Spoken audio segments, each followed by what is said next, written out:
Sparketypes is genius. Why don't you tell everybody what the hell is this Sparketypes test? Why do they need to take it? And what is it that you can expect when you take this assessment that is free, that you have gifted to the world, that we should share with everybody? There are certain things that I think you just need to make available to everybody. It's got to be accessible to anyone who wants to raise their hand and say, yes, I want to know more about who I am and how I show up in the world. So this whole idea, it came to me really because for years I realized that the question that people had been coming to me and asking was, what should I do with my life? But when they were coming to me in particular and asking that question, what they were really saying is, how do I find and do work that makes me feel alive? And when they were saying feel alive, what they were really saying was, I want to feel like what I'm doing, it matters. It's meaningful. Like I can lose myself in that beautiful state of flow. Like I'm excited and energized, and you feel like you've got so much more potential, but you can't Yes. really figure out what it is or how to yeah, access it. That somehow the floodgates of that have opened and you're accessing all of it. And more broadly, you've got a sense of purpose wrapped around it. So they were kept asking me over and over, how Can do I I ask you a find question, and though? do Can I ask this you a thing? question? Let Yeah. me ask you a question. So, because I think most people have no idea what that feels like Yeah. to do work that makes you come alive. So, I just want to say something. If you're somebody that's watching this and you're thinking, wait a minute, there's something other than experiencing dread when I walk into work, there's something other that's available to me than just getting a paycheck. There's a level of self awareness that I can gain quickly that will help me chart a different course, one that is mapped with what is innately hardwired into me. That is what we're talking about, everybody. We are Yeah. That's talking the feeling. about this feeling that if you don't even know what we're talking about, it's the opposite of the stuckness and the drudgery and the boredom that you feel all day long. That untapped potential inside of you is what is going to get released. So let's talk about this test and what happens when you take it and how you designed it. Sparketypes. And yep, it's right here at the bottom. I know everybody's at how do I we're just putting it right at the bottom of this, right here on the video. Just go to that URL when we're done talking. So explain this test and how, all the work and research that went into it, Jonathan. Yeah. So what I realized was that, when we think about what we do with our lives, we tend to think, well, there are millions of different ways to actually do our thing. But I start to ask a question, is there a deeper impulse in all of us that we could identify that would give us that feeling that's kind of universal to different people? So we started doing this research and we were able to identify 10 of these impulses, 10 ways to focus yourself, to work, to invest energy that give you that feeling of coming alive. And once I start to do that, I start to realize that each one of these different impulses, it also has kind of its own quirky set of tendencies and behaviors and preferences that form these archetypes. I call them sparketypes because it's a fun way to say it's the sparketype or the archetype for work that sparks you. And then I wanted to validate this idea or invalidate it. I was open to them not being right. So we Okay. spent a year building this assessment, this tool, to try and run a whole bunch of people through it and get feedback from them. We released it at the end of 2018, and I was not prepared for what would happen next. So this is the Sparketype assessment. It's available online. Anyone can take it right now. How As many soon as people we have opened taken it, it? over 500,000 people have completed this thing. Thousands I'm more one people of are them. taking it It's every week. unbelievable. Unbelievable. You Yeah. have to take this test. It is so eye opening. Yeah, and what it tells you is your particular impulse, your sparketype for work that makes you come alive. And we're not talking about job or title. We're not talking about the surface level stuff like that. We're talking about like that primal level, that innate impulse that gets you out of bed in the morning, even if it's really hard, even if you're working 14-hour days, you cannot wait to do this thing, even if you're getting really well paid for it. That's actually not why you're doing it. You do it simply because of the feeling that it gives you, and you cannot wait to do more of it. And like you said, so many people have actually been so disconnected from that feeling, especially in the context of work. They can't even remember what it feels like if they've ever even felt it. But interestingly enough, even if you've never felt it in the context of work, you probably have felt it way back in life. Think about something that you did, maybe when you were a kid. Maybe it was an activity, a hobby, a passion, a group, an adventure you went on where you lost time. You never wanted it to end. You were working hard. Maybe you were hiking. Maybe you were building something. Maybe you were doing something. But you felt like the world was as it should be. Like you were doing the thing that there was nothing else you would rather be doing. So we've all felt that at some point in our lives. But so many of us have not associated with work, like with being able to feel that way with the thing that we show up and potentially earn our living to do. And the thing is, if you never understand what that impulse is and where it comes from, you're never equipped to be in a position to actually understand what to say yes or no to Mm. make that a bigger part of your work. Well, I So, find that what's interesting, Jonathan, and I'm sorry to keep interrupting you, but yeah, I am so excited about this topic because, like you, there are literally hundreds, if not thousands, of people that either put a comment on a social media post or write to us via email or respond to our newsletter or whatever, or DM us saying, I don't know what to do with my life. And I think the paralysis of not knowing what to do or even what direction to head in is what keeps people from getting started and exploring. And so tell us, um, everybody's going to take the test because it's free and it's life changing. And before we go through the 10 archetypes, what can somebody do almost immediately once you're equipped with knowing which archetype you are that explains the kind of work or role in life that makes you come alive? yeah. Well, the first thing is you ask yourself, does this feel right to me? Mm. We've actually done the research on this, like, because we're now sitting on a data set of 25 million data points from this assessment. And we've been told that from the people who do take it, 93% of them reflect back to us that this is incredibly accurate. It Mm. feels spot on. So, one of the most incredible things before you even do anything with this is that it gives you this feeling, sometimes for the first time in years, of being seen, truly seen, not for the facade that you're holding up, not for the job title, which may not match up to who you are, but seen for the more deeper impulse, or the thing that literally will get you out of bed in the morning for who you really are. And that is the most powerful experience, especially in a world where so often we're living behind this shield and nobody really knows who we are and we're afraid to bring it to the world. This says this impulse that's inside of you, this thing that makes you want to work in a particular way, it's real and you're not alone. There are literally millions and millions of other people who feel this way and who also have the same weird quirks and tendencies and preferences as you that you might have been sort of like beating yourself up for when you sometimes let this thing slip out and interact with the world and you feel a little bit weird. It actually says, no, no, it's actually good. It's real. It's you. So that's the first thing is that you just literally, it changes the way that you feel seen. It may make you feel seen for the first time.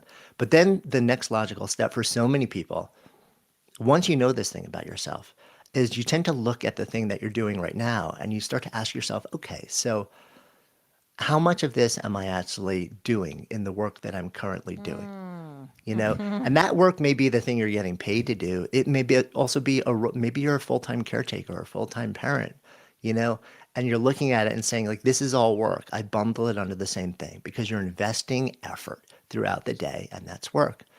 So you ask yourself, how much of this deeper thing inside of me am I bringing to the thing that I'm out there doing for most of my waking hours?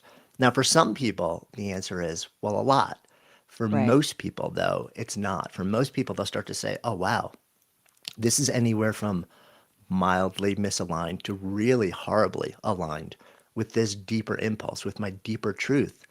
And then the question becomes, how can I possibly bring myself to this thing differently? How can I look for different activities or opportunities or different tasks, different processes, different tools, different projects, different teams without having to blow everything up and start over? Because that is not the first option for everyone, even though sometimes people will feel that impulse.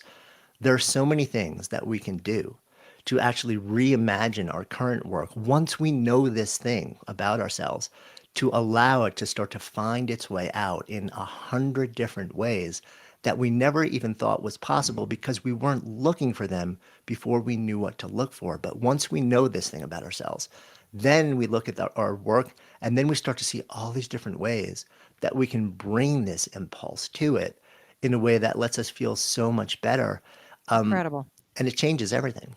Well, I know what everybody's thinking. Tell me the damn 10 archetypes, Mel. What are they? I've taken the test and I'll tell you, it was very affirming. It made perfect sense. And it also made perfect sense for why I am horrible at certain things in my business and why certain aspects of building this business have been a wild struggle. It also illuminated ways in which my marriage really works together naturally and areas of improvement because of both of our archetypes. And the other piece that I'll say is that it showed me exactly who I needed to hire around me because I had a massive deficit in certain aspects of folks on the team and what sparketype they were. So let's go through the 10. Yeah, so there are 10, I'll walk you through them. The first one is what I call the maven. Now, the impulse for the maven, it's all about learning, knowledge acquisition. You wake up in the morning and you're just thinking to myself, I want to know more than I knew when I lay my head down at night. This can show up as sort of like a narrow and deep thing. Like you find a topic, you obsess over it, and you will literally spend every waking hour knowing everything that you can about it. Or it can show up more broadly as a friend of ours, Neil Pasricha. He's a maven, and he will literally go up to anyone. There's not Makes like so much and sense. just ask them about their life because he's deeply fascinated. He wants to learn everything about everyone at every moment of the day. Interestingly, introverted mavens and extroverted mavens learn differently. So, an introverted maven is more likely to go and seek their own path to knowledge through books, through videos, through podcasts, through courses, through Google searches, through all these different things. Where an extroverted maven is more likely to go take classes and workshops and talk to people about it. Okay, So, this is super cool. your This is social super cool, wiring, dude, yeah, changes how you learn.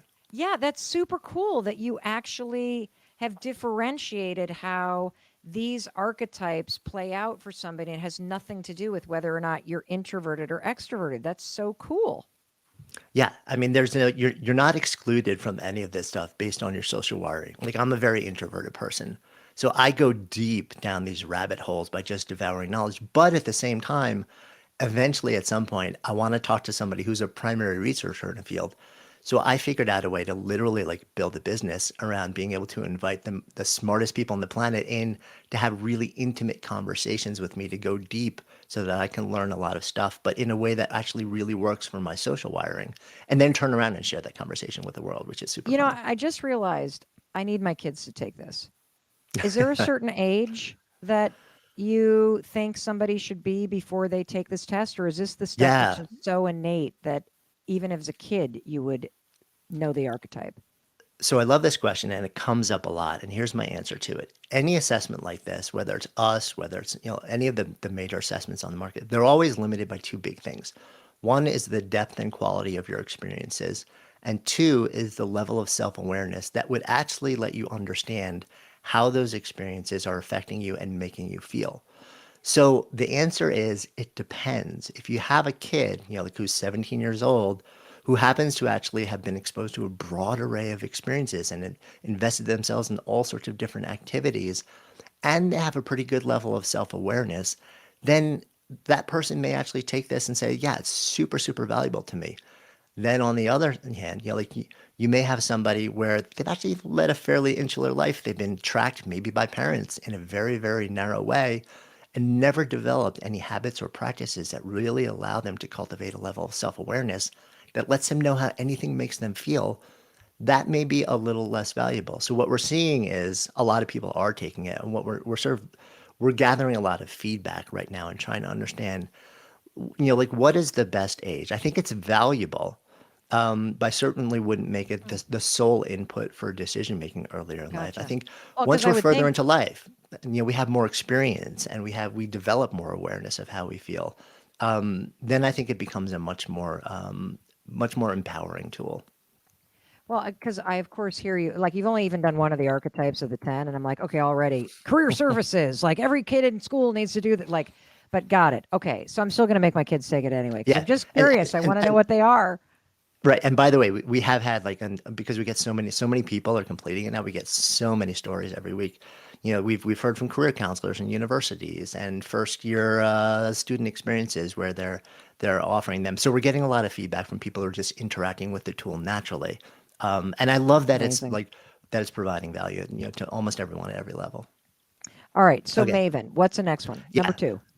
The maker. And that's my sparketype. So my sparketype is a maker. That impulse, it's about creation. It's about like taking ideas and making them real. That shows up for most mavens really early in life. But here's the interesting thing. It's not that the impulse actually gets implanted earlier in life. It's that opportunities to express it are given to kids from the earliest days, and they're rewarded publicly at the Mm. earliest days. What do you do with a 3-year-old toddler to keep them busy or to develop their brain if you're reading all the books? You give them blocks, you give them crayons, you give them paints, you give them things to work on. It is a process of creation. So that's just woven into the fiber of the opportunities that we give kids. And then when they get to school at the earliest days, second grade science, what's the homework? Make a diorama, right? So the process of creation, the maker impulse, is invited and rewarded really early in life. So it tends to show up and be observable really early in life. And that in fact, that's my impulse. And it has been me literally since whatever my first memory is. I have been building things, whether it's bicycles, buildings, brands, painting, like media, books, experiences. The impulse for me is always something from nothing. That gets me up in the morning and always will. Wow. All right. We've got Maven Maker. What's next? Right, scientist. So the impulse for the scientist is to figure things out. So you're driven by burning questions, complex puzzles, and quandaries. You're somebody where all you want to do is solve things. We see this in parents a lot, right? So the parent who just says, "Okay, all I want to do is solve a problem," and that can over show up in the lives of their kids because if that's your impulse as a parent and then your kids have a lot of problems, you may have this impulse to sort of step in and solve for them, which never gives them the ability to solve it for themselves. But more broadly, this thing shows up, and sometimes it shows up in your professional life. Very often, scientists are well compensated because the world is a problem, business is a problem, life is a problem. So your natural orientation to work really, really hard to get to a solution is generally demanded and rewarded.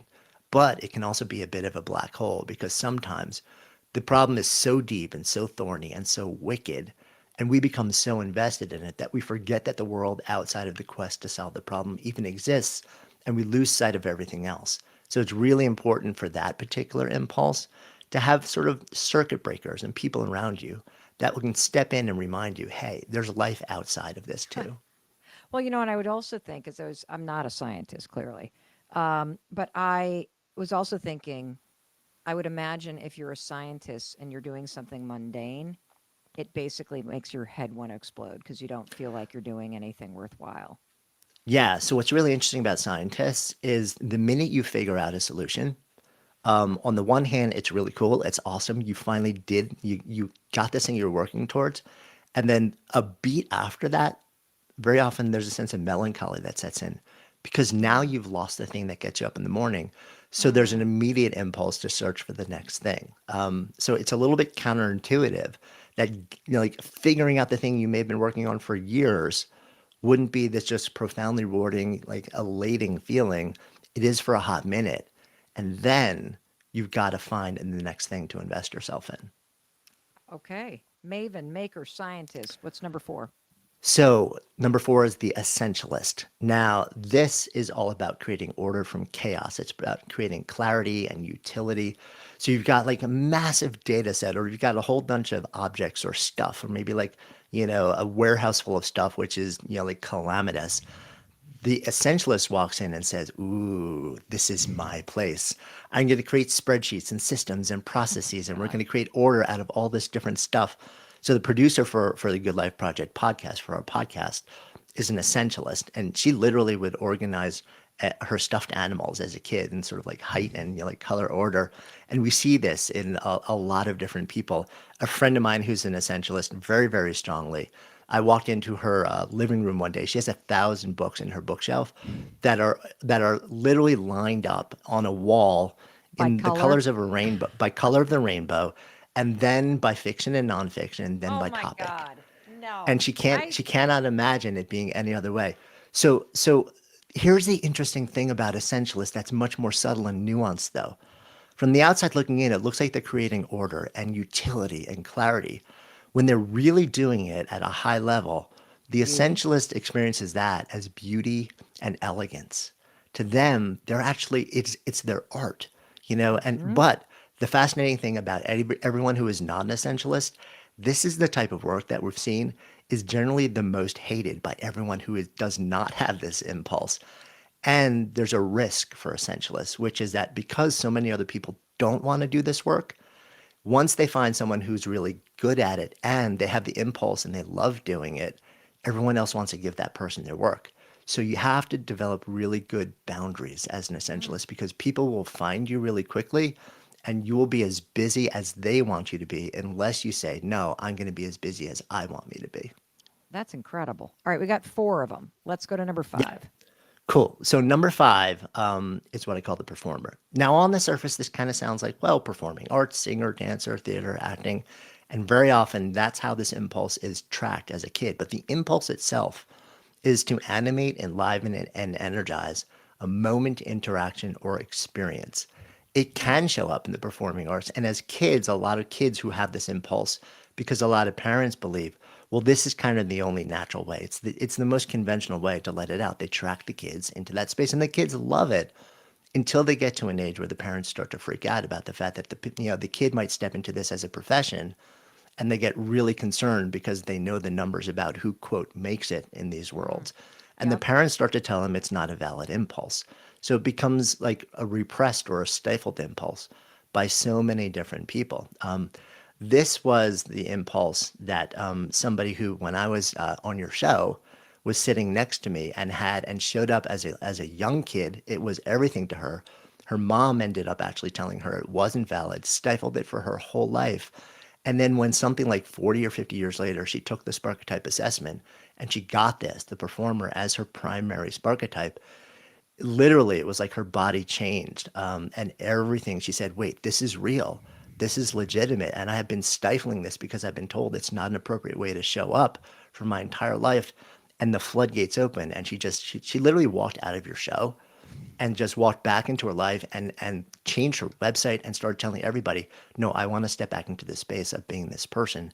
And in a matter of like in an amazingly short period of time, everything started to change her. Well, let's be clear. She may have physically walked out of the show, but it was the Sparketype Yeah. assessment that gave her the insight, the tool, the wisdom, and the permission. And I love that you're calling this an impulse because this is something that you cannot deny. It's hardwired, it's a part of your DNA. As I'm sitting here, I'm like, I got to have my daughter take this. I think she's an essentialist. I got to have this one take it. I think they're a performer. So I'm now typecasting them, but let's keep going. Let's go number six. Yeah. So, and one last thing on the performer, by the way, this is incredibly valued in all sorts of spaces that are not the performing arts. So, if you can enliven, animate, energize an Mm, interaction in a boardroom, in a meeting room, in a sales call, behind a bar as a parent, it's incredibly powerful. So, just important to know that this can show up anywhere and find a really powerful path. So, next up, we have what I call the sage. Now, the impulse for the sage is to awaken insight. It's all about illumination. If you know something, that's not enough for you. The thing that makes you really just like completely feel sparked and come alive is when the thing that's in your head then goes and it's shared with other people. And mm, through that process, something awakens in them. So it's not about just acquiring knowledge or accumulating knowledge. You want to share it. It's all about sharing with wisdom and insight and watching other people actually come alive from the process of knowing what you know. Interestingly, this impulse, like all the impulses, it's just as strong in a sage early in life, but it's often stifled too because it's seen as inappropriate. Because when you're 6 years old and you're trying to teach everybody else what's in your head, people are like, "Oh, that's so sweet, honey." But like so, you get signals that it's devalued because people assume you don't know enough to actually be able to use this impulse in a way that's hmm. meaningful, that matters to other people. So sometimes people will kind of tuck it away until later in life, until it just has to get out. And there's also an impulse, even later in life, to want to teach everything that you know the second that you know it. And sometimes you're not quite ready because then you get peppered with questions and then you realize, ooh, I actually don't really know what I'm talking about. So let me go back and learn a whole bunch more So sometimes the impulse races ahead of the body of knowledge that lets you really do a good job of awakening insight. Wow. Okay. So, like every time, everyone that you explain, I'm like, that's this person. That's this person. That's this person. I'm like, is Chris a sage? I wonder if he's a sage. All right. Let's go to number 7. Yeah. So number 7 is what I call the warrior. And the impulse for the warrior is to organize, gather, and lead. Now, we sometimes think about leadership as a skill. And for sure, all of these have skills built around them. We can acquire the skill of gathering, organizing, and leading. We can acquire the skill of teaching. We can acquire the skill of performing or organizing or creating, right? Yep. What we're talking about here is not the skill. We're talking about the deeper impulse. There's something in warriors that makes them open their eyes in the morning and say, I want to bring people together and I want to lead them from point A to point B. Very often, they're one of those people. They're part of a group or community where they want to actually go and do something together. There's an impulse to bring people together and to be with them as they move through something that is deeply desired to achieve. They're the kid on the playground that very often, like when they're 7 years old, they're bringing all the kids together and saying like, hey, let's go on an adventure. This is where we're going. This is what we're doing. Come on, let's do this. And they can somehow rally this amazing energy. The warrior, though, can sometimes get tripped up by two things. One, once you bring people together, you've got to then also become a bit of a master of social dynamics between human beings, especially Mm, as grown-ups when the stakes rise, right. because things can get tricky there. So sometimes the impulse races ahead of that skill set to actually be able to manage that. The other thing is that there can sometimes be an assumption that to play that role, you've got to play it from a stance of dominance. Um, and that is actually completely wrong. It's a lot of the mythology around leadership.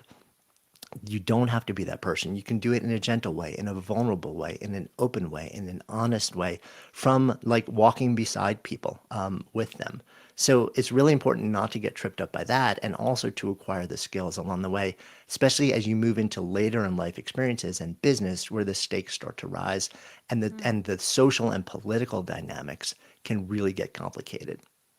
amazing. All right. We got just a couple more. What's next? Cool.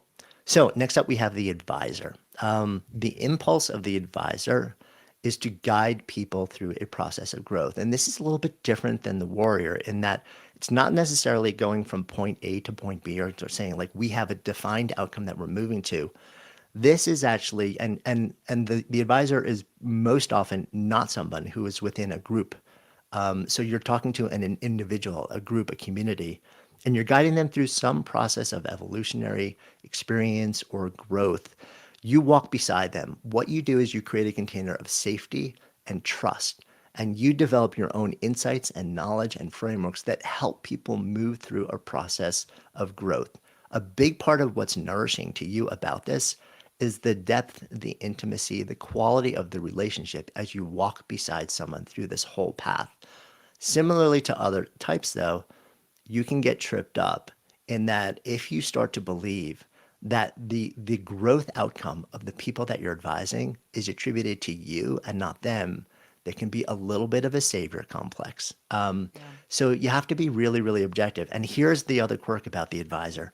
A lot of advisors are the ones where they say, yeah, since I was a kid, everyone comes to me for advice. They're the ones who are asking me, what should I do with this? What should I do with this? What should I do with this? And that's probably true. But what we know about advising now is that the best advisors actually don't give advice, or they rarely give advice.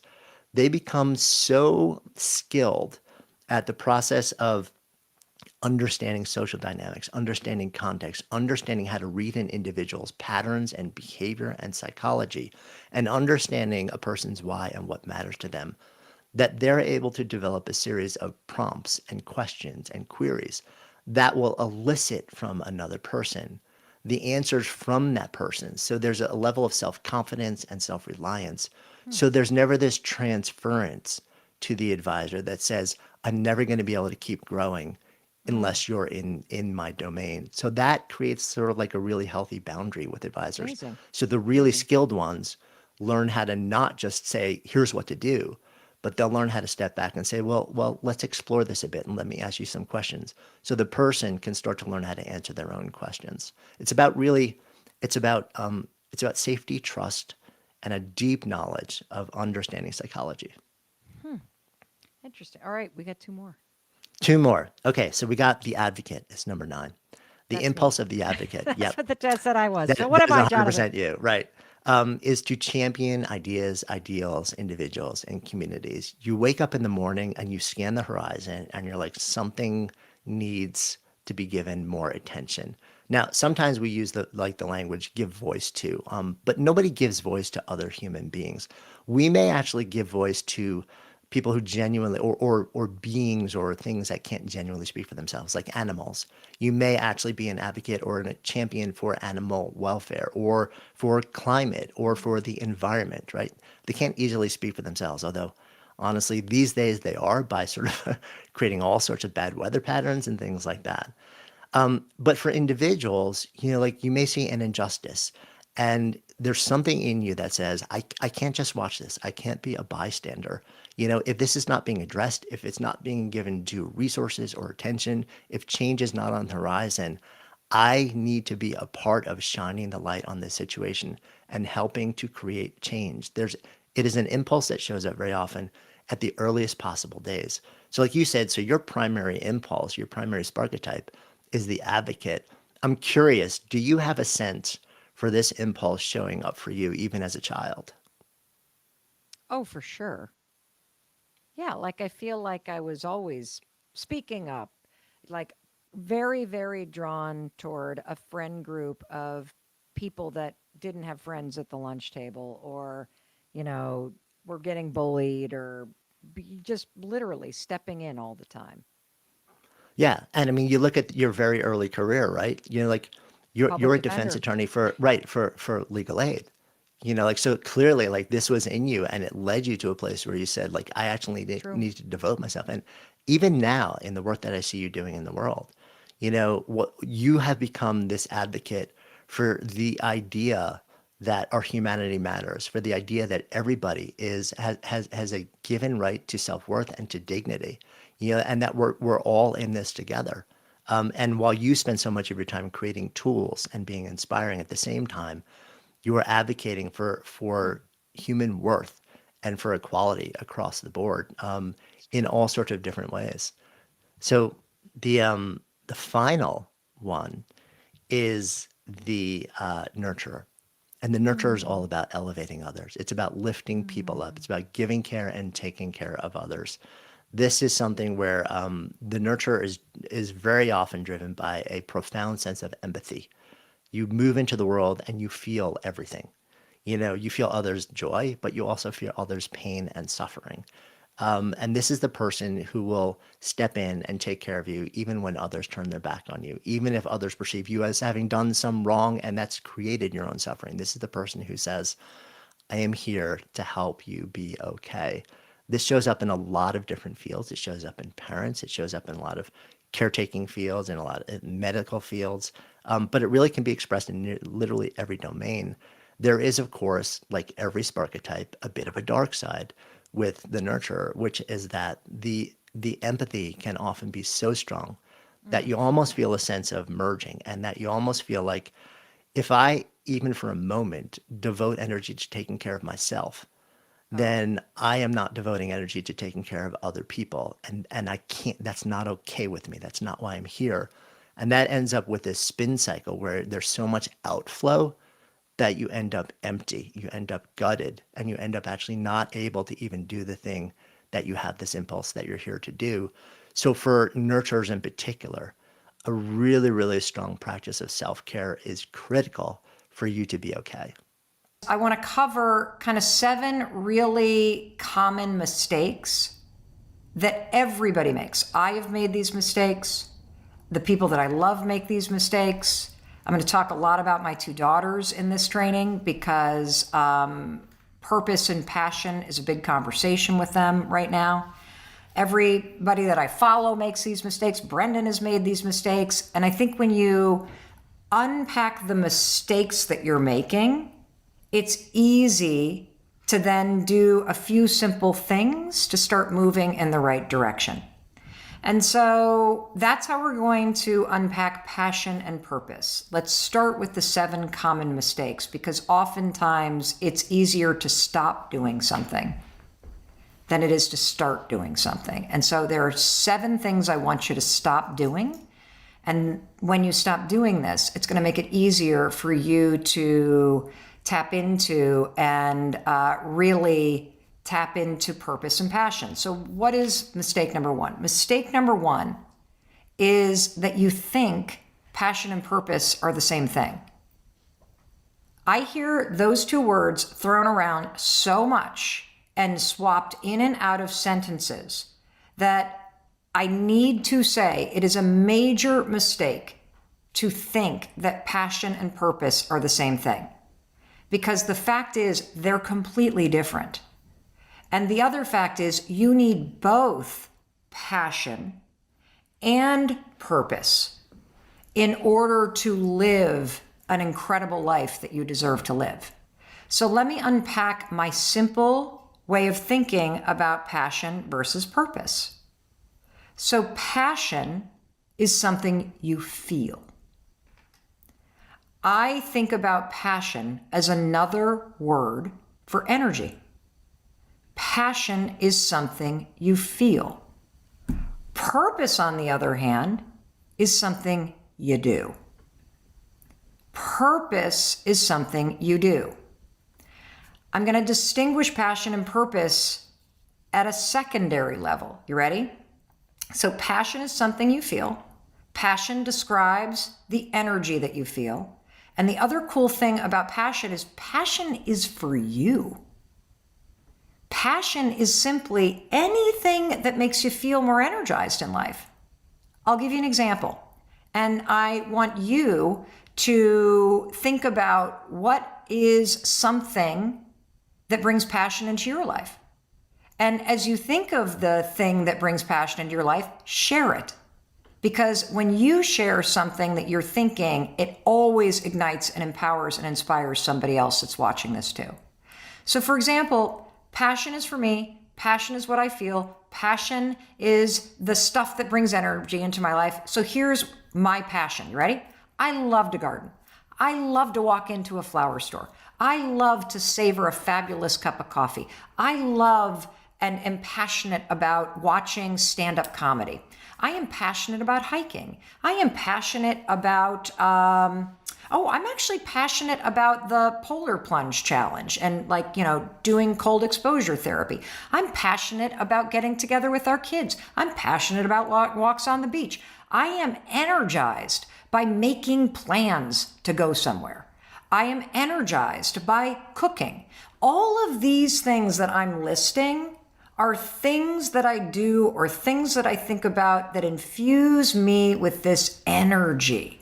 That's what passion is. And you need that in order to live an awesome life. And passion is so simple to bring into your life because passion is literally just about getting intentional, about filling your time with things that bring you energy.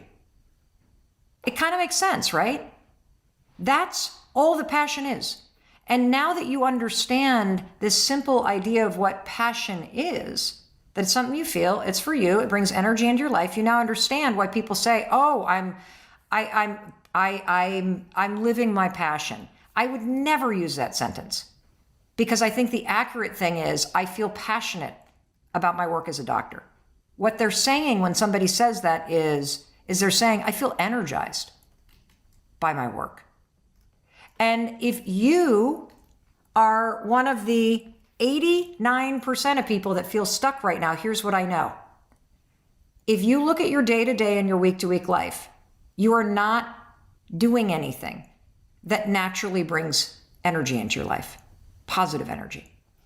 And a simple way to flip the switch and bring more passion into your life is to become intentional about making time to do the things. Like Marianne, she's passionate about running, designing, chilling with her friends, connecting with people, helping connect people in business, nature, sunrises, so many things. Even writing the things, did you guys notice? Even writing down what brings energy into your life actually makes you feel more energized.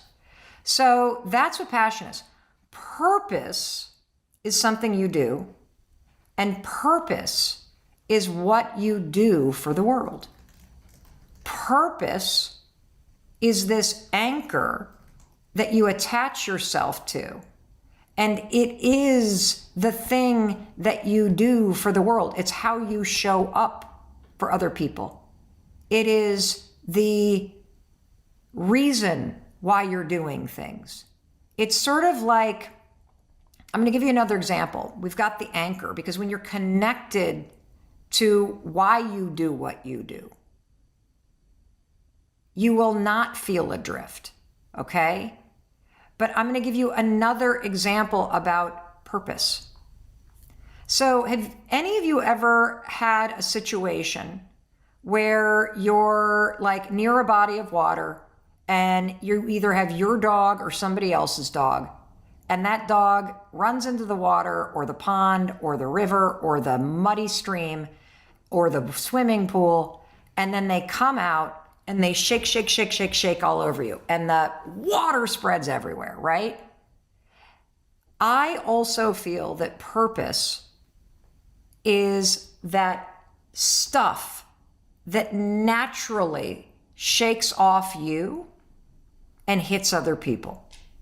So I, for example, in the exchange that you just saw with me talking with Brendan, when Brendan's around me and he's like the dog shaking wet, what you get hit with is his purpose of serving, right? It just flies from the guy because it's what he gives to the world. And when you understand that purpose is just why you're doing something and how you're showing up for it, and the way in which you uniquely do it, that's your purpose. That's it. Passion is for you. Purpose is what you give to other people. So mistake number one is that you think they're the same thing. You use the words interchangeably. You're not quite thinking about the difference and why both are so important. Now let's jump into mistake number two. Mistake number two, I've sort of hinted at already. Mistake number two is you think you're just going to bump into it. You think that purpose or passion just kind of happens. That's not true. The biggest thing that people don't realize, myself included, is that it's something you have to be super intentional about. That when you wake up every day, you have an opportunity to bring passion into your life. You have an opportunity to decide how you're going to show up with a sense of purpose today. And this lack of intentionality is the reason why you feel stuck. It's the reason why you feel adrift. If you're on autopilot, if you're just going through the motions, if you're accepting good enough, if you're just barely surviving, you're not anchored to anything. And you're not going to just sort of float into what's meant for you. You need to have what I call a wake-up moment. You got to have a wake-up moment and go, I'm stuck and I'm sick of it. And being stuck, by the way, is a great thing. It's a wake-up moment because you just woke up and were like, you know what? I'm not feeling connected to something deeper here. I need to fix this. And so mistake number two is thinking you're just going to bump into it, that somehow staying on autopilot, blah, blah, blah, blah, blah. That's not going to happen. You got to make a decision that you're going to become intentional about infusing your day-to-day life with more passion, and that you're going to become intentional about aligning your focus, your attention, and your actions on something that you value. That's how it's going to happen. If you want a different life, start making different decisions. Stop bitching about what's not working and get to work working on it to change it. You are in control of so much more than you are willing to admit. I'm not suggesting that it's easy to change your life. It takes time. It takes discipline. It takes commitment. It doesn't happen overnight. You got to fight for it.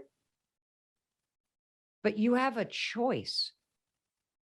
Every morning when you wake up, you get this. You get a blank fucking page.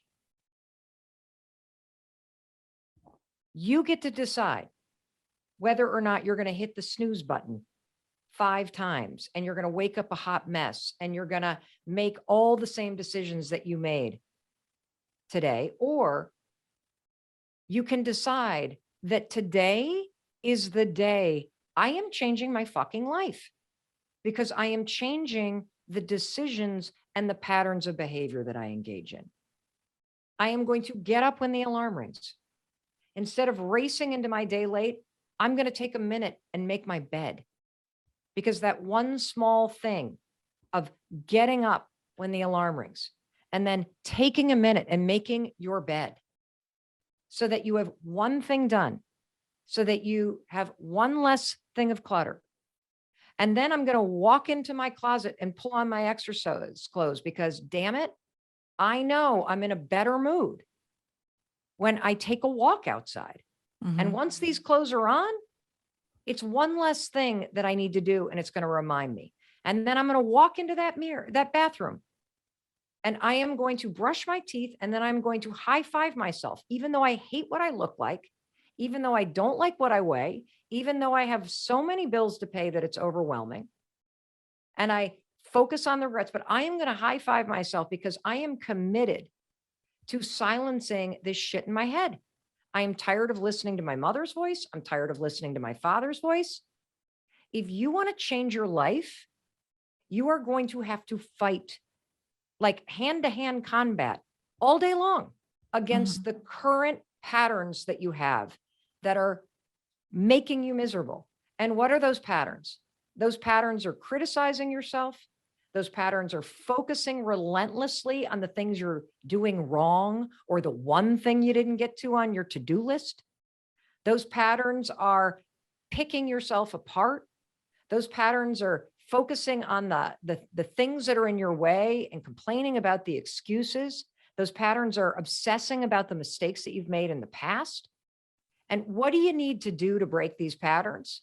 Well, by God, number one, you've got to stop labeling yourself, and you've got to start identifying, labeling the behavior that's making you feel broken.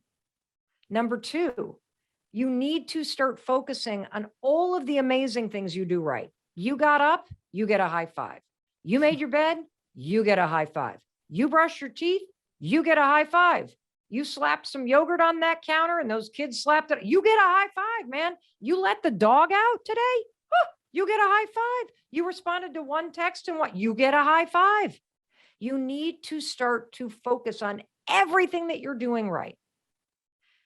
Another thing you need to do, you need to stop obsessing about the past and look ahead and figure out what you want the future to look like. Because your future will not be different unless you make it different. And finally, you have got to start celebrating, supporting, and encouraging the woman you see staring back at you every morning in the mirror. Changing your life is one of the most important and challenging and difficult and profound things that you could ever do. And nobody's going to do it for you. You got to make a decision that you deserve to be happy. You can change these patterns of behavior and thinking that make you feel broken. And it begins with how you treat the woman in the mirror. At what point did you find your purpose? Because like for me, I'm an entrepreneur for like 15 years, and most of my career, I chased the money. I because of my upbringing, you talked a lot about like how we were conditioned growing up, and I always felt I had something to prove to my dad. I always, Was he really successful or why? No, he wanted me to go to Princeton. He wanted me to be this smart kid. He wanted me to play basketball. He wanted me to, he worked at Prudential, and that was the first company I knew of. And he would just always talk about Prudential, and how successful that was, and how, he wanted that for me. He wanted me to Right. become successful. He wanted me to become highly educated. He wanted me to become the best in my class. He wanted me to make high honor roll. And did you? No. Well, was it? But I tried. You know, I always was Did trying you to really? prove. Or was there a little bit of you resented the pressure, and so you acted out and didn't do it? Because clearly, I mean, come on, you founded Elite Daily. Yeah. Everything you invest in goes and is a huge success. You're a really smart guy when you want to put the fucking work in. Mm-hmm. And so there was an aspect about your personality that I already know that you don't like being told what to do. Yes. For sure. Oh, forget it. If I feel like I'm put into a box, I'll freak out. Like I need that freedom, that flexibility, for sure. Yes. For sure. And so one of the things for you to think about personally and as an entrepreneur is that your dad gave you the greatest gift in the world, because when you realize anytime that you're in a box that felt like what it was like to be with your dad, because he had aspirations for you that looked a certain way. This is not about making your dad right or wrong. Right. It's about what you respond to energetically Yeah. as a human being. Right. No deal that you ever do and no relationship that you are ever in will ever work if you feel like somebody is setting the expectations for you. Full stop. Yeah. So it's not that, like, the new story for you, what happened is your dad had high aspirations, you didn't achieve them, so you as a kid started telling yourself a story that you got to prove something to your dad, right? What I'm here to tell you is the new chapter for you is recognizing that what you learned from your father is that you're successful when you define the expectations for yourself. But for your dad, you wouldn't have learned that. Yeah. No, it's so true. It took me so long to realize that. I can't even tell you how many times I really felt I had to prove something to him because I didn't meet those other expectations. And I finally, I mean, it just took me to getting to my 30s to realize I don't have anything to prove, and that I define what success really is for me in my life and what makes me happy. And he loves me no matter what, both my parents do. And I'm blessed for the mentorship that he gave me as well as my mother. But I feel that in my early 20s, when I first felt that school wasn't for me, and I decided to drop out my first semester, I went all in to trying to figure out the internet and the online business and all those things. I chased the money for a really, really long time, and I always was creative. I loved creating content and marketing and all those things, but I don't think I ever really thought about like my purpose. And I think that a lot of us in our 20s, we really don't. But I think now there's so much content on social media now. I don't think you should. I honestly don't think you should. So here's the thing. I think you should chase what energizes you. Everyone talks about passion, legacy, purpose, blah, blah, blah, blah, blah, blah. The one word to pay attention to is energy. I love that. That's it. Let's simplify this. Okay. So whatever energizes you, naturally expands you, feels like possibility, is exciting to do. It may be scary. That doesn't matter. It has to do with how it makes you feel. Right. When you were in your 20s, money made you feel good. It expanded you. It energized you. Chasing the money, that was the game. That was your passion. That was your There's nothing fucking wrong with that. Nothing wrong with that. And I particularly want to say that to the women that are watching. Yeah, hell yeah. Because it is socialized into women not to chase success like that, not to go after the money. And so if what energizes you is amassing wealth, go for it. But and the reason why I say that is because people talk about the word passion or purpose. Right. And the truth is, it's not a person, place, or a thing. It's not. It is the feeling of being expanded and energized. Right. If you're pursuing your passion, it means that you wake up every day and are energized. So instead of trying to think, what's my purpose? What's my passion? What's my purpose? What's my passion? Fuck, I don't know. Yeah. Instead of thinking like that, I want you instead to ask yourself, what could I do today that would energize me? What energizes me? If it's making money, figure out how to make money. Right. If it is making a difference, figure out how to make a difference. It could be in any single shape or form. But if it energizes you, that's what you need to follow. And what happens is that passion also, because it's energy, it dissipates over time. Because when you first start making money, it's fucking thrilling. Yeah. Thrilling. There is nothing more exhilarating than making your first million. Yeah. Nothing more exhilarating. But what happens is once you learn how to do something once, you can do it over and over again. And so it starts to become routine, Yeah. which means it's no longer energizing. Right. Which is why every entrepreneur out there goes through the mode of chasing the money, and then you hit the money that you need to make, and then you're like, I'm not fulfilled. What's my purpose? I don't know what to do. Yeah, I went through I that. need to find the way. You know, I did the, everybody does. Yeah. And it's because you were energized by the money, and now you're not. Yeah. Now you got to be energized by the next thing. Yeah. And for you, it's clearly service. It's clearly making a difference. It's empowering others. And so when I look back on my trajectory, Yeah. the thing that energizes me is making people feel like they matter. Let me focus you real quick, because I do think you have a really interesting idea. Okay. And here's the challenge with a really interesting idea. I'm all ears. It's so big. It is. That's why I think I've hesitated. And there's so many things you could do. And there's so many places to start and so much need to fill. And we've already gone from the military to first responders to here. And here's the good part of that. When you're somebody that continues to magnify things and to build, that just means that your vision, your heart, and your impact are just huge. That's a great thing.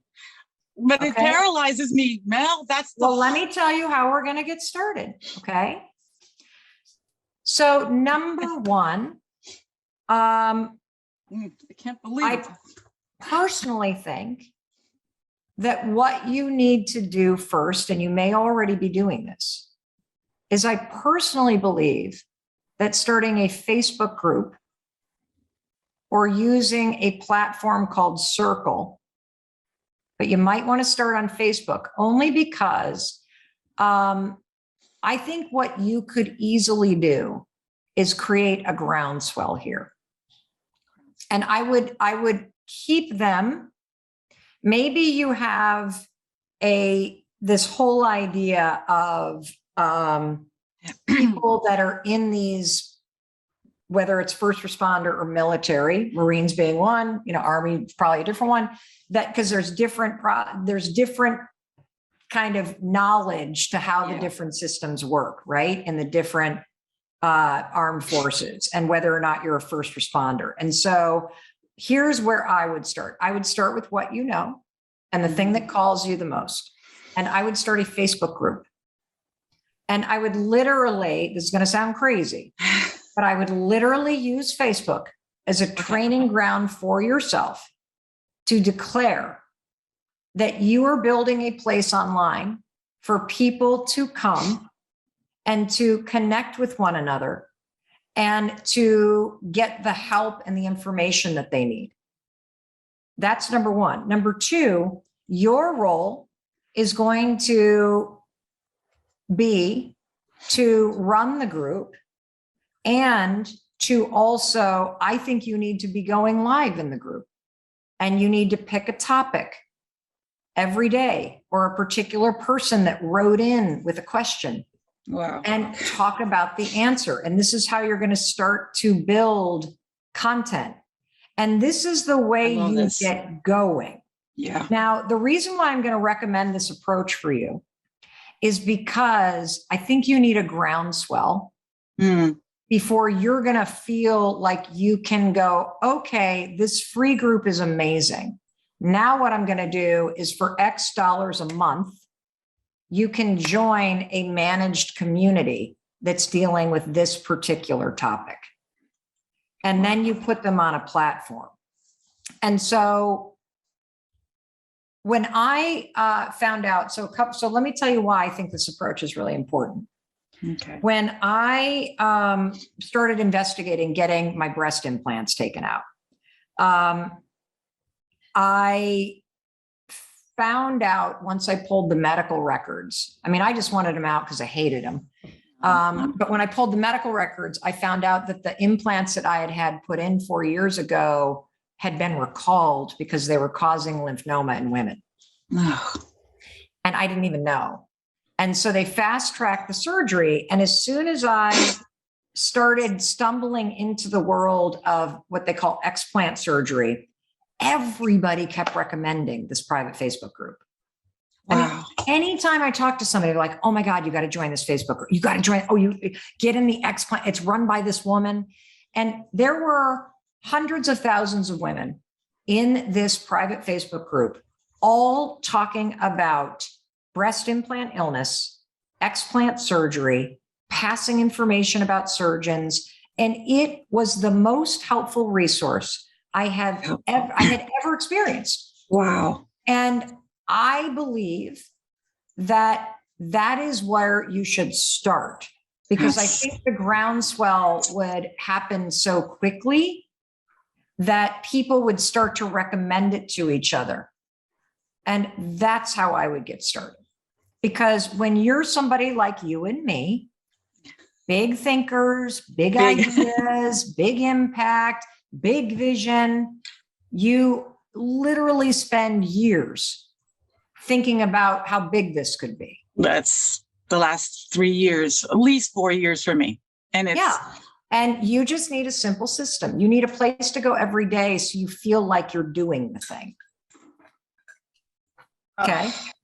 yeah, no, What did you get from this? no, Facebook. Yeah, I think yeah, that's starting something, because again, it's big, but I need to narrow it down and funnel. I did sign up for the B course, Maria's class as well, because I didn't know how to funnel.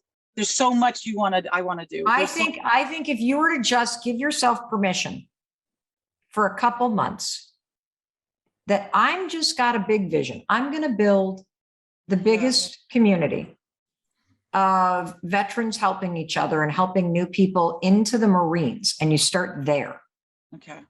and you get the word out. There's so much information to share. There's so much frustration that I experienced because I didn't know any better. I want to share that knowledge. I want to help people. I think you should start there, because I promise you that thing is going to take on a life of its own, and then it's going to become very relevant what is in B school and what to do with it.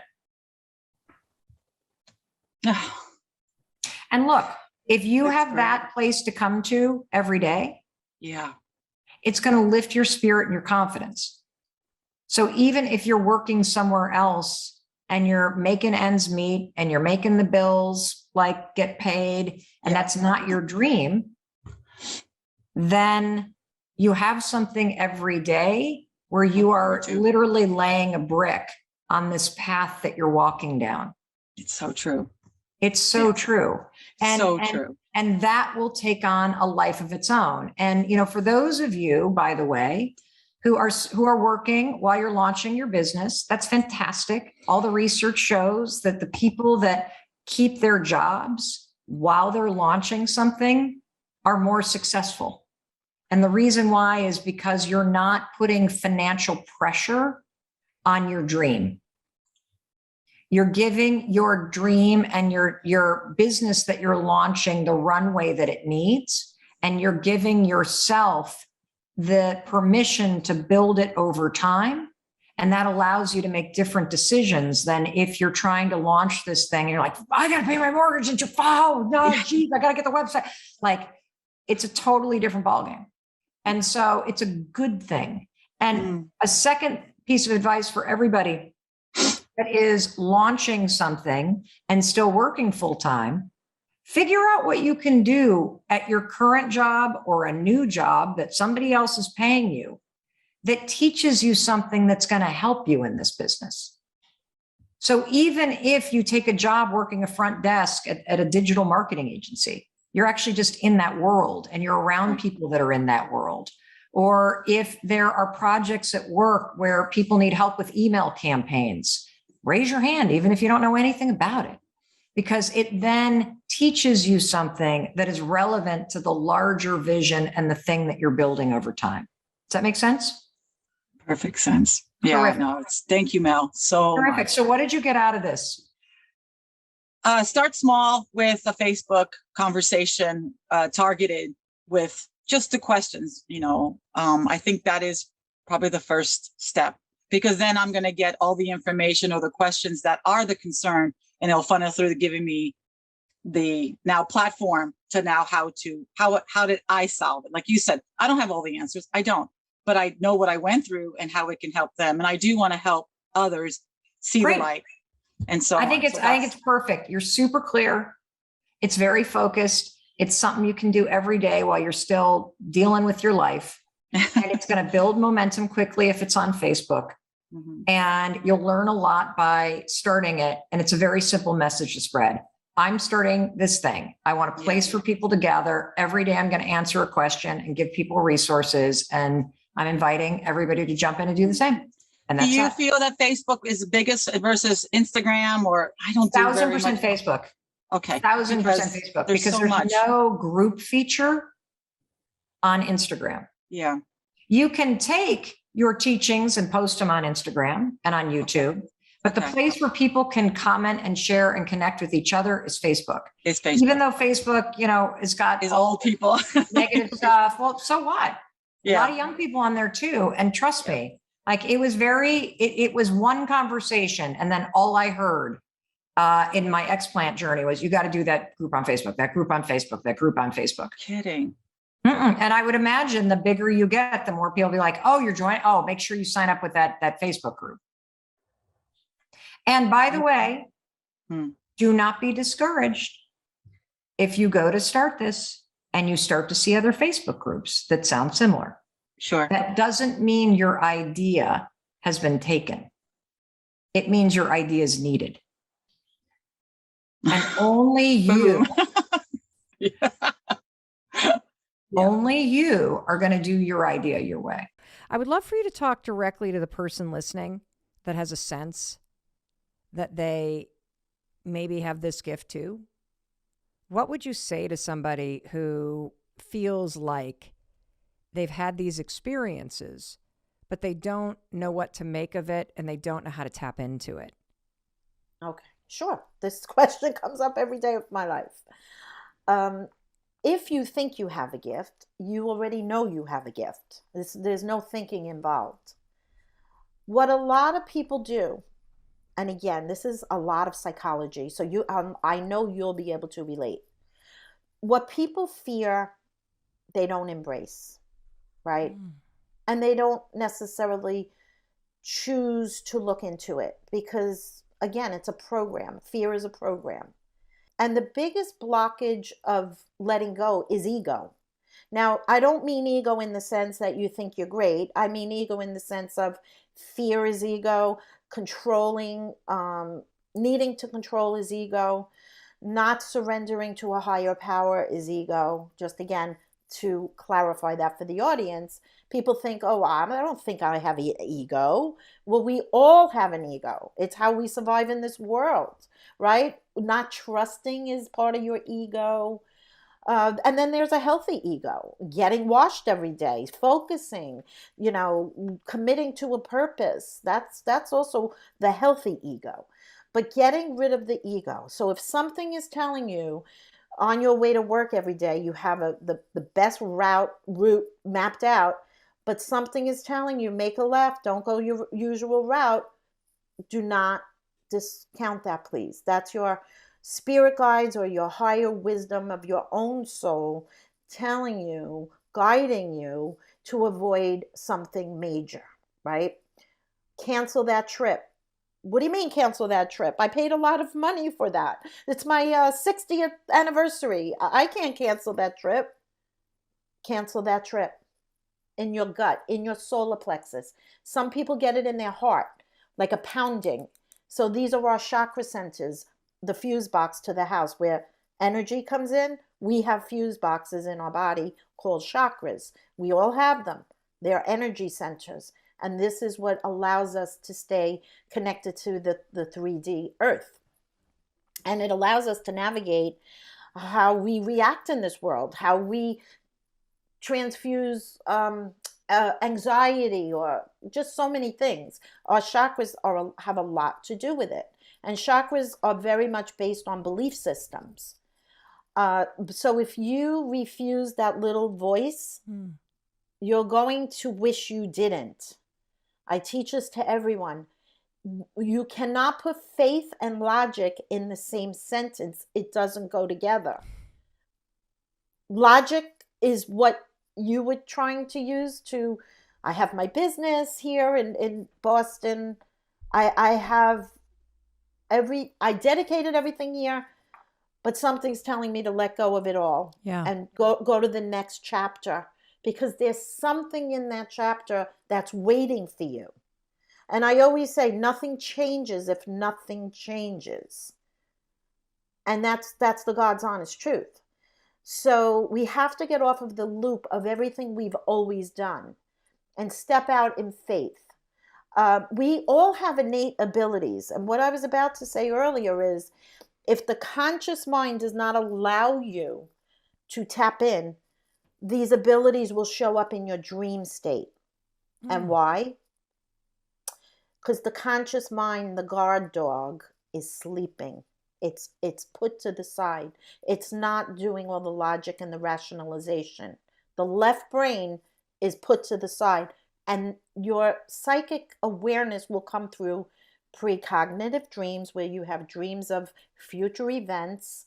Do you ever wake up and say, gee, I'm thinking of so-and-so. Why am I thinking of them? Something in your sleeping state was telling you to call them when you woke up. Wow. So I like to teach people to pay attention while you're awake. Okay. Allow the subconscious mind or the soul to filter through the conscious mind, even if it doesn't make sense. Something is telling you this, even if it's not a voice, it could just be a feeling, right? I work mostly on feelings, which is called clairsentience. You've heard of clairvoyance. Yes. That's where people could see the visions. Yes.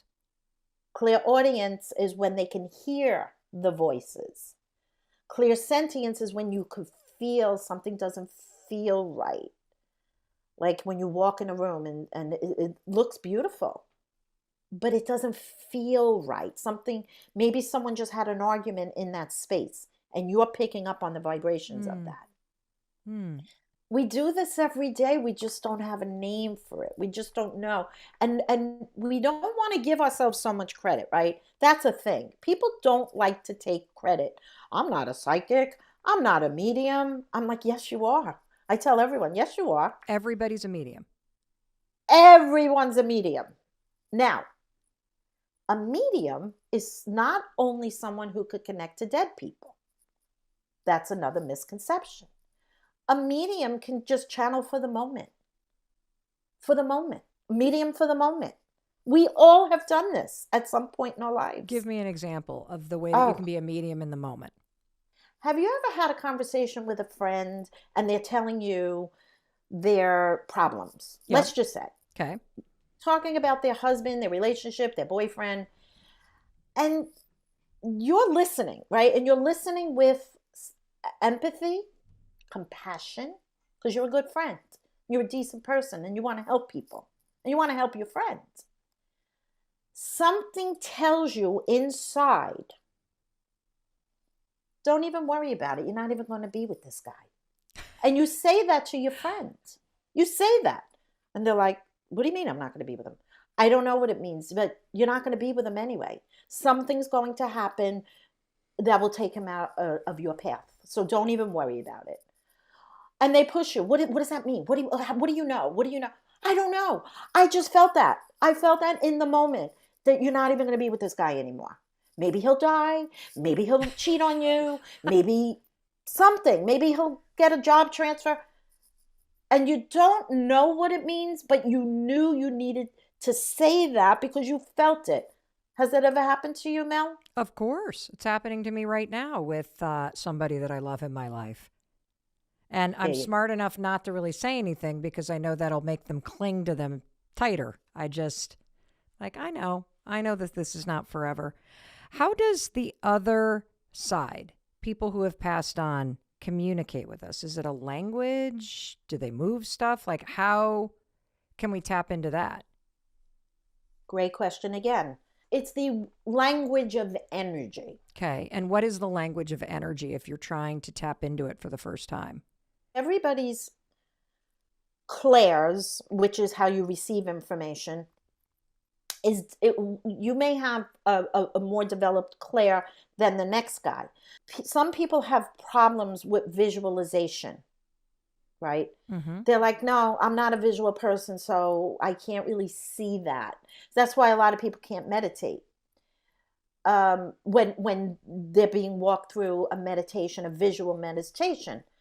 So I would say, well, that clair is not developed, but they have the clairsentient, which is feelings. So everyone is different in the way they receive information and which clair is more developed. So what I would say is pay attention to how something makes you feel. I am a more visual person, so when I receive information, I could like watch a movie in my mind. And I can tell you what's happening in that movie. A lot of spirits who didn't speak English communicate with me through a movie because the language barrier. They also can give me feelings because love is a universal feeling. So is sadness. Everybody knows what that feels like. So I would say pay attention to your strongest clair. Remember the pit in your stomach? You're feeling something and it's not right. That's why it's called the gut feeling. It's in your gut. If you get a vision of something out of nowhere, like a fire or something, pay attention to that. Why did that vision come out of nowhere? So the first thing I would say is pay attention to how things make you feel. And be open to it being a message and guidance. Yes, and the message doesn't always translate in the moment. Sometimes it makes sense later. Okay. That happens a lot because time is not linear in the other realms, or in the language of energy, I should say, or even in the quantum field. Quantum mechanics talks about energies. Time is not linear at all. So it's only linear based on our, clock and our time system, our calendar right here in the 3D. But in the quantum, it's not linear. So that's why they talk about manifestation.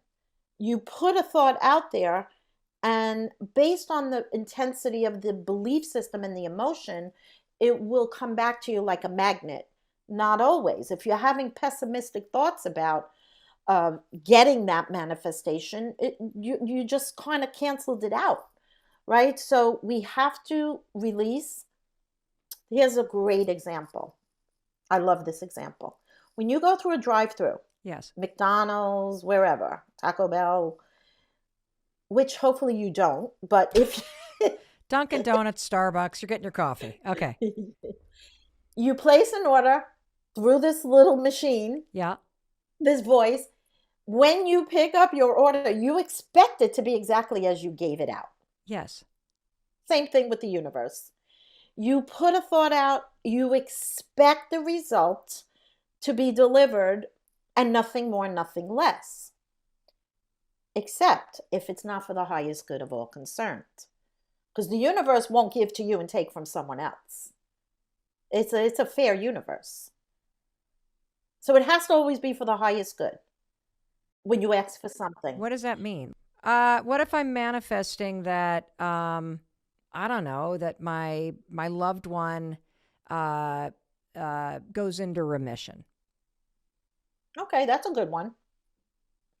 If your loved one contracted for a certain exit point in this lifetime, you probably won't be able to manifest that because there's a soul contract with that loved one. I am exiting at this date, at this time, in this manner. What is a soul contract? It's a contract that every soul has before they come to Earth. And the contract is, well, let's talk about you. Me? Yeah, why not? Oh God. Okay.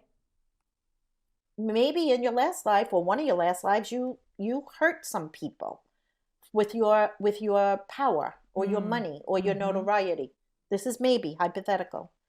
And in this lifetime, you're like, you know what? I have to balance that because in the universe is the law of balance. There's no way around that.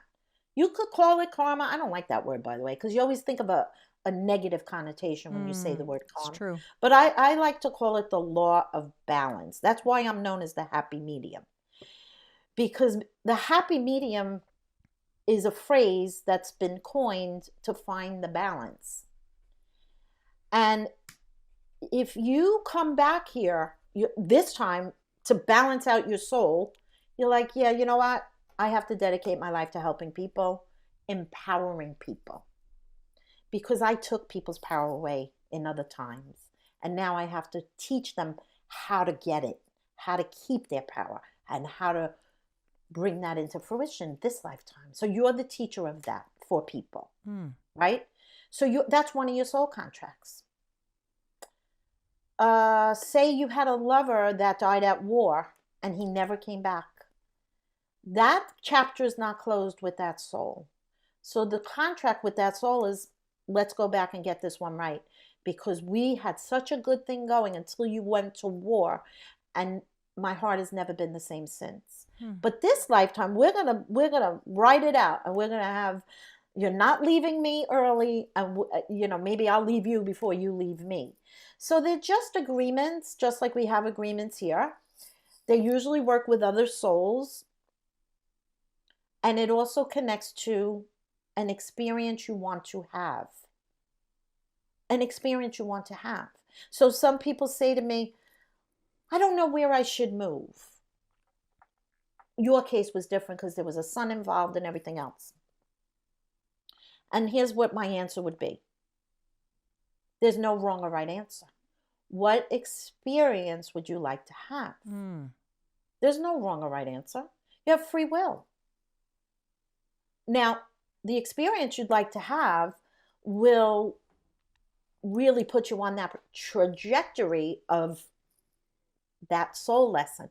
See, your higher self has all the answers. You know exactly why you're here. You have the program downloaded inside of you, the contract, I mean. You know, when an astronaut goes into space, he doesn't go unprepared.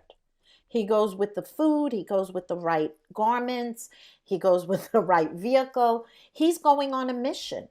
He knows what he needs to survive going into space. We know what we need to survive coming onto Earth. It's no different.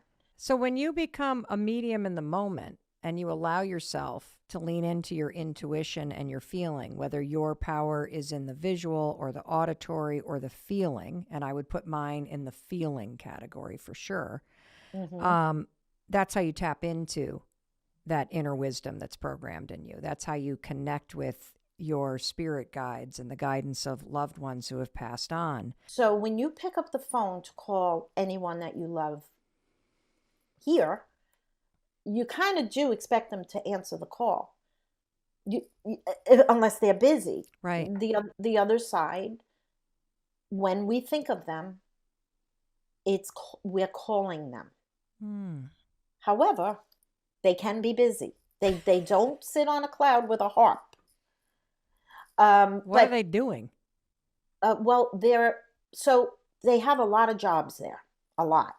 And it's no different than here, but most of it has to do with helping our planet. And a lot of it has to do with helping souls transition. Many people have come through to me telling me over the years, I'll give you just some examples. Maybe a young girl would come through who always wanted to have a family, a husband, and a life with children. And they never got to realize that here. But they will be working with children on the other side. They'll take the children under their wing. They'll help cross them over into the spirit world.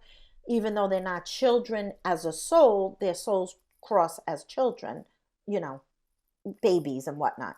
Then I have people tell me they're working with the animal kingdom because they loved pets when they were here. I have people coming through fishing because that was their favorite pastime, and they have everything we have. It's just a dimension of frequency. Here we're a dimension of physical matter. So there you can think of fishing and you can have that experience, and it's no different. It's just you don't have a physical, fishing rod, and I'll just give you examples. It's pure Now, energy. it's energy, but everything physical here manifested first with an energetic thought. Think about it. Any inventions we have has been downloaded from the other side. Have you ever seen an invention and say, "Oh, I thought of that. Why didn't I patent that?" I mean, Yeah. I did. Some people do that. So you're like, well, that thought is going to be given to a lot of different people, but it's the one that acts upon it that's going to be the inventor. That's so true. How many people have thought Airbnb, post-it note, I thought of that. And you're like, well, you didn't lean into that frequency. You didn't lean into that knowing. Hey, it's Mel. Thank you so much for checking this video out. And if you like this one, I have a feeling you're going to like this one too. I'll see you there.